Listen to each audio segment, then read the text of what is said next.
Volta-te para dentro de ti mesmo, no homem interior habita a verdade. Essa é uma frase de Santo Agostinho. Sejam todas muito bem-vindas a mais um episódio no podcast Autoestime-se. Bom, eu sei que eu andei sumida, mas eu vim aqui para contar o que aconteceu e quem sabe te ajudar também através da minha história. Tem uma coisa muito curiosa sobre as redes sociais. Elas não mostram apenas a nossa vida.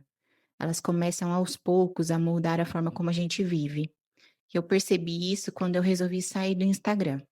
Então, de novembro de 2025 até agora, maio de 2026, eu simplesmente sumi das redes sociais. E para quem sempre foi muito ativa nas redes, isso não foi tão simples, né? Porque eu postava tudo: rotina, treino, alimentação, mesa posta, reflexões, tudo da minha vida. E durante muito tempo eu realmente acreditei que aquilo que eu estava fazendo fazia sentido para mim.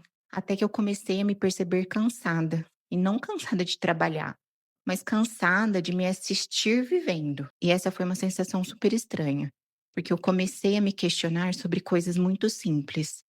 Então, quando eu fazia uma mesa bonita no café da manhã, eu fazia aquilo porque eu gostava? Ou porque aquilo simplesmente virava um story bonito? Quando eu treinava porque aquilo fazia bem para mim?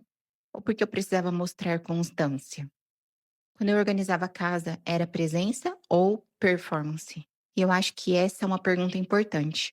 Quem nós somos quando ninguém está olhando? Porque existe uma diferença muito grande entre viver e performar uma vida. E eu não estou aqui demonizando a rede social, longe disso, é uma ferramenta excelente. Mas a gente precisa saber usar. A questão é quando a nossa identidade começa a depender do olhar do outro, quando tudo vira validação, quando até momentos íntimos parecem precisar de plateia.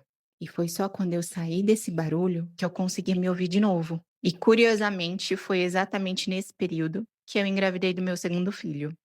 Isso mesmo, gente, eu estou grávida.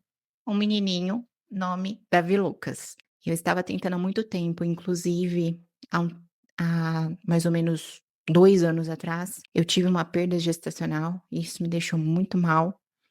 E desde então eu estava tentando e não conseguia.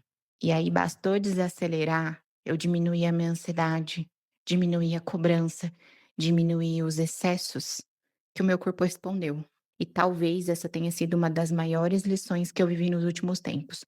O corpo escuta a forma como a gente vive. Nesses meses longe da internet, eu fui descobrindo uma coisa muito bonita. Aquela mulher disciplinada, ela existe. A mulher que gosta de treinar, existe. A mulher organizada, existe. A mulher que gosta de ler, cuidar da casa, se arrumar, fazer uma mesa bonita, também existe.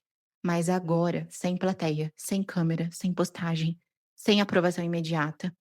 E isso foi libertador, porque eu comecei a separar o que era meu do que era personagem. E eu acho que muitas mulheres hoje estão adoecidas exatamente aí. Não porque são falsas, mas porque se perderam tentando sustentar versões excessivamente editadas de si mesma. Existe uma exaustão em precisar parecer o tempo todo.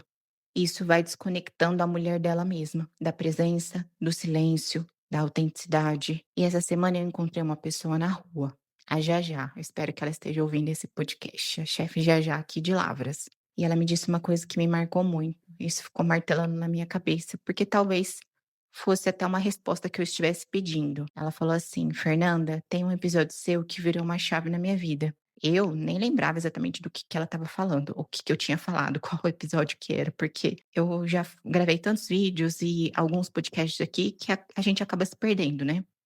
Mas enfim, aí ela me lembrou. Ela disse assim: Você falou que muitas vezes a mulher não está sem tempo, ela está desorganizada. E segundo ela, isso fez muita diferença na vida dela, porque ela começou a perceber que talvez ela estivesse perdida em alguns aspectos, talvez uma bagunça mental, na rotina, nos próprios excessos.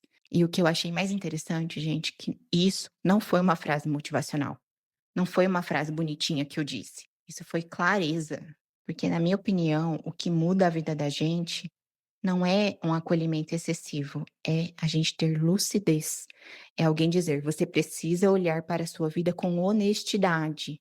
E talvez seja isso que eu queira construir aqui nesse podcast. Um espaço menos performático, menos barulhento, mais verdadeiro, mais consciente, mais humano. Tipo uma conversa, assim, entre amigas, onde a gente coloca um cafezinho ali, senta, conversa, bate um papo, uma coisa mais informal. E eu ainda não sei exatamente qual vai ser a frequência dos episódios, mas eu sei de uma coisa: eu quero continuar tendo conversas reais com mulheres reais. Sem personagem, sem perfeição, só presença. Então, gente, eu tô de volta. E talvez dessa vez mais próxima de mim mesma do que nunca. Se você gostou desse episódio, mande para alguma amiga, para alguém que precisa escutar essa palavra, para talvez voltar esse olhar para si mesma. Dúvidas, feedbacks e sugestões são sempre bem-vindos. E até o próximo episódio. Um beijo.